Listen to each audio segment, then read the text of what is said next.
नमस्ते। आप सभी से अनुरोध है कि कृपया हमारी चैनल को सब्सक्राइब करें, वीडियो को लाइक करें और क्यूआर को स्कैन करके कृपया पत्रम पुष्पम हमारा सहयोग भी करें। आखिरकार सच को ये पाकिस्तानी कितने दिन छुपाएंगे। अब इनकी बनियान को महसूस हो गया है यहाँ, हाँ बनियान महसूस, तो वो जो बनियान की जो महसूसियत है वो आ गई है।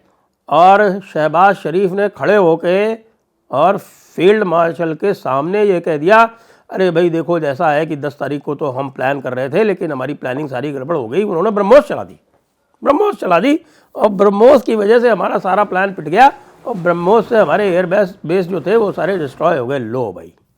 और इसी खुशी में उन्होंने फील्ड मार्शल को एक तमगा दे दिया, उसको एक तरक्की दे दी। अब बहुत सारे लोग जो हैं इस समय ट्विटर पे, जो पाकिस्तान के भी हैं, हुसैन हक्कानी जी बोल रहे थे, हाँ देखिए ना हाइफनेशन हो गया।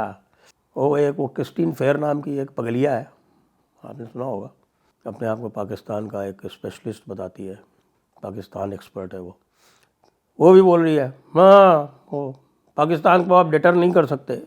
अरे भाई बेवकूफ़ों को कौन डिटर कर पाया है, बेवकूफ़ों को कौन रोक पाया है। अगर किसी बेवकूफ़ को सुइसाइड करना है तो वो तो अटेम्प्ट करेगा ही करेगा ना, उसको समझा बुझा के थोड़ी आप रोक सकते।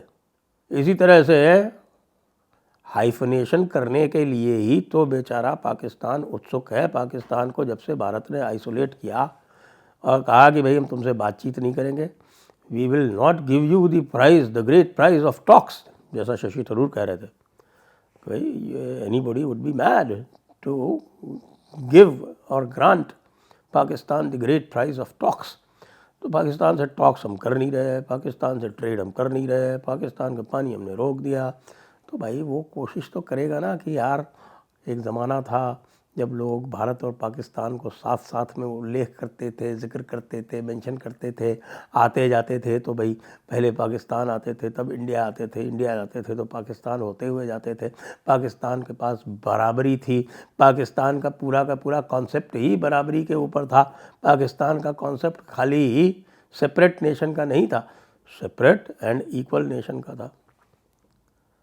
और अब शहबाज शरीफ खड़े होकर कह रहे हैं कि साहब ब्रह्मोस ने हमको पीट दिया और इसको पाकिस्तानी मान रहे हैं कि साहब चूँकि ब्रह्मोस ने हमको पीटा और ब्रह्मोस पाकिस्तान में आई इसलिए हमारा हाइफनेशन हो गया। क्यों मियाँ हुसैन हक्कानी, बात तो तुम पहले काफ़ी कुछ ठीक ठाक करते हो लेकिन आखिरकार हो तो पाकिस्तानी ना भाई। अच्छा ब्रह्मोस और भी पीटेगी, क्योंकि आपको सबको पता है ब्रह्मोस 2.0 प्लांट लग गया लखनऊ में। राजनाथ जी हैं जो उसको इनॉग्रेट भी करे है। अब ब्रह्मोस 2.0 जो है वो अलग अलग तरह से, एक ब्रह्मोस NG है, नेक्स्ट जनरेशन, जो कि थोड़ी हल्की होगी और लगेगी मिराज के ऊपर लगेगी। और सुखोई के पास तो वो पुरानी वर्जन है जो हेवी वाला, वो मारुति सुखोई हेवी है।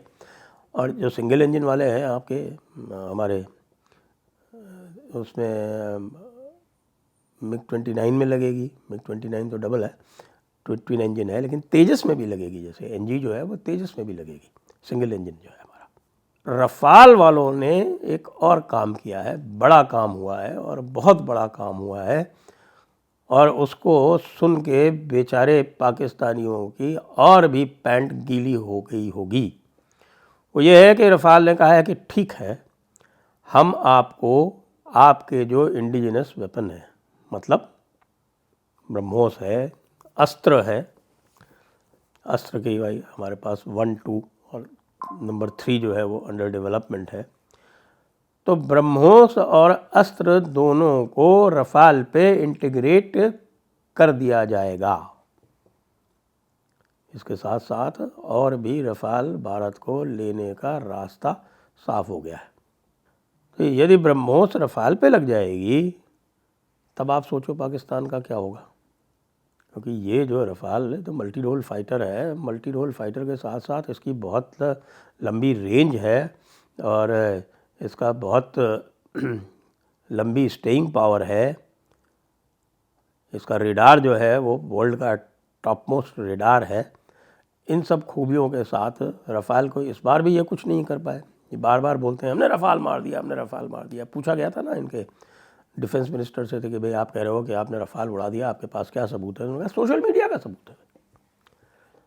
सोशल मीडिया क्या है कि सोशल मीडिया जैसा वो कोई कह रहे थे ना कि साहब कि वो स्काई न्यूज़ ने कहा कि पीटीवी ने कहा है कि साहब हमने रफाल मार दिया, फिर पीटीवी ने कहा कि भाई स्काई न्यूज़ ने कहा है कि हमने रफाल मार दिया। बहुत खूब, स्काई टीवी पीटीवी को कोट कर रहा है और पीटीवी स्काई टीवी को कोट कर रहा है। तो ये जो आपकी सर्कुलर रेफरेंसिंग वाली जो प्रक्रिया जो मार्क्सिस्ट और लेफ्टिस्ट जो अपनाते हैं, वही सर्कुलर रेफरेंसिंग की प्रक्रिया अब पाकिस्तान भी अपना रहा है।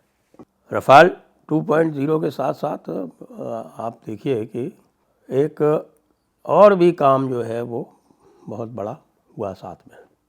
इसको भी परसों अनाउंस किया गया था, और परसों ये अनाउंस किया गया कि साहब कि सबसोनिक, इसका नाम रखा गया कैट्स वॉरियर। और ये कैट्स वॉरियर में बता रहे हैं कि इंजन लगेगा, और ये स्टेल्थ वाले होंगे, इंजन लगेगा इसमें शायद हमारा जो ये कावेरी इंजन है वो। और ये कैट्स वॉरियर ड्रोन्स साथ साथ चलेंगे, एक एक जो हमारा फाइटर बॉम्बर होगा, जो फाइटर एयरक्राफ्ट होगा, उसका पायलट ही इनके चार चार एक साथ कंट्रोल करके चलेगा, और ये स्टेल्थ होंगे पूरी तरह से। तो आप मान लीजिए एक जैसे रफ़ाल है, रफ़ाल के पास आप देखिए कि रफ़ाल के पास ब्रह्मोस एनजी भी होगा, उसके पास अस्त्र मिसाइल भी होगी, उसके बाद मीटियोर जो ओरिजिनल जो रफ़ाल की मिसाइल है वो होगी, स्कैल्प या स्पाइस जिस किसी की आवश्यकता होगी वो होगी, और साथ में 4 ये कैट्स वॉरियर और चलेंगे, और 4 कैट्स वॉरियर को भी जो पायलट है वो कंट्रोल कर रहा होगा, पायलट कंट्रोल्ड कैट्स वॉरियर। और फिर ये क्या करेंगे, जो कैट्स वॉरियर हैं ये इससे आगे जाएंगे, जो भी मान लीजिए रफ़ाल पीछे पीछे जा रहा है तो रफ़ाल से आगे जाके उनको कंट्रोल करेगा, रफ़ाल वाला जो पायलट है उनको आगे भेज के, और पहले वहाँ पर जो कोई भी रेडार वगैरह होंगे उनको ख़त्म कर देगा, रेडार ख़त्म कर देगा, कोई एयर डिफेंस होगी उनको ख़त्म कर देगा। और अगर ये रेडार और एयर डिफेंस को ख़त्म करने में मान लीजिए वो अगर मारे भी जाते हैं तो भी कोई नुकसान नहीं, क्योंकि वो तो पूरे के पूरे अनमैन्ड हैं। तो ये कैट्स वॉरियर जो हैं वो पूरी तरह से, एक तरह से आप देखिए कि जैसे एक एयरक्राफ्ट कैरियर होता है, उसी तरह से एक एक फाइटर जो जा रहा है वो अब पूरी तरह से एयरक्राफ्ट कैरियर की तरह चलेगा, जिसमें ये 4 विंगमैन होंगे जो कि अनमैन्ड होंगे। आज की डेट में फॉर्मेशन में चलते हैं एयरक्राफ्ट, 5 और 6 की फॉर्मेशन में चलते हैं, और फॉर्मेशन में आप देखते होंगे कि भाई एक को दूसरा बचाता है। यहाँ पर ये कैट्स वॉरियर्स बचाएंगे, वो कैट्स वॉरियर तो लॉन्च हो गए। तो अब कैट्स वॉरियर लॉन्च होने के बाद में, रफ़ाल में ये सब फिट होने के बाद में जो ताकत बढ़ी है रफ़ाल की इतने ही दिनों में, और पाकिस्तान की जो एयर डिफेंस ख़त्म हो गई है, जो आ रहे हैं एक बड़ा कंजर्वेटिव एस्टिमेट है कि 30% पाकिस्तान की एयर डिफेंस ख़त्म हो चुकी है। और वो 30% ख़त्म होने के बाद में पाकिस्तान ने अपने जितने भी F-16 और JF-17 हैं वो सब उठा के बिल्कुल रियर बेसेस में, यानी कि पेशावर में, बन्नू में, क्वेटा में, ग्वादर में, पासनी में, यहाँ सब रख दिए। कभी पता नहीं कब मोदी जी का मूड फिर जाए और मोदी जी का मूड आ जाए और मोदी जी चालू कर दे। पाकिस्तान के जो एनालिस्ट हैं वो अब साफ कह रहे हैं कि भाई भारत का मूड अब बिल्कुल अलग तरह का है, और उस अलग तरह के मूड में भारत क्या करेगा अब ये प्रिडिक्ट नहीं किया जा सकता। और अगले राउंड में आर्मी भी पिक्चर में आने वाली है, और अगले राउंड में जैसा मैं आपको बता चुका हूँ कि नेवी भी पिक्चर में आने वाली है।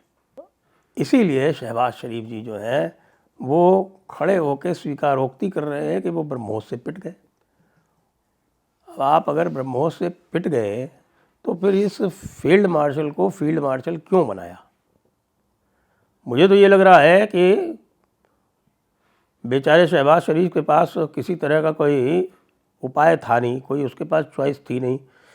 मुनीर ने कहा, उनके एक कनपटी पे बंदूक लगाई और कहा कि बस चलो मेरे को फील्ड मार्शल बनाओ, क्योंकि जब मेरे को फील्ड मार्शल बनाओगे तभी लोगों को विश्वास आएगा कि हम जंग जीते हैं।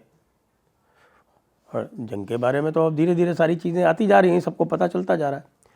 तो उन्होंने बना तो दिया, लेकिन जब मौका लगता है तब बोल देते हैं कि, और ऐसी ऐसी कन्फ्यूजिंग बातें बोल देते हैं जिससे ये साफ साफ पता चल जाता है कि साहब झूठ बोल रहे हैं। कि साहब देखिए, अरे वो 2:30 बजे मुझको जगाया रात में और कहा कि देखिए साहब ये बम मार दिए हैं। अब कह रहे हैं कि साहब 4:30 बजे जो है वो फजर की नमाज के बाद में हमको जो ऑपरेट करना था, हमने प्लान बनाया हुआ था भारत पे अटैक करने का, उसके पहले उन्होंने ब्रह्मोस मार दिए। अरे यार, ब्रह्मोस मार दिए तो क्या हो गया भैया? ब्रह्मोस कोई एटम बम है क्या? कोई नहीं, तुम्हारी किस्मत तो ऐसी है, अब तुमको अब ज़िंदगी भर ब्रह्मोस के डर के साए में जीना पड़ेगा। तो अब तुमने आदत डाल ली है तो ये बहुत अच्छी बात है।